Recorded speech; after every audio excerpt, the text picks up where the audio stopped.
අතඤ්ඤෝ කදවේදී පුද්ගලෝ දුර්ලභෝ ලෝකස්මි.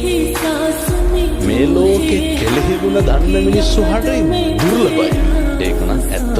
අවශ්‍යතාවයේ සම්පූර්ණ වුණාට පස්සේ ආය මිනිස්සු අපි තියාගන්නේ නැහැ. කාර්ය කෙරවෙනතුරු කාගේ රැවටිල්ල කියලා කියන්නේ. ඔය අපේ ජන කවිය මේවා හොඳට පත්තියන් වෙච්ච මිනිස්සුන්ගේ කටවල් වලින් කියවිච්චා. බුදුහාමුදුරුවෝ එදා එහෙම කිව්වෙත් එදත් එහෙම ඉඳලා තියෙනවා. අදත් තියෙනවා. මේක හෙට මීට වඩා වැඩි වෙනවා. කාලේ හොඳයි. අද වැරෙන්න ආයෙත් හොඳයි. වෙන්න පුළුවන්. කාලේ හොඳයි. අද ආයෙත් හොඳයි.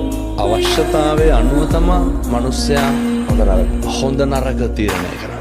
අපි අපේ හොඳම යාළුවා අතින් වැරද්දක් වුණා ඒක වැරද්දක් විදිහට දකිනවා. සේපනේ මගේ එකා කියලා කියන්නේ. මගේ එකා කියලා එක ෂේප් හදාගමු කියලා එක ෂේප් කරලා ගන්න. මම හරියට නම් කියනවා සමහරක් වෙලාවට පැහැදිලිව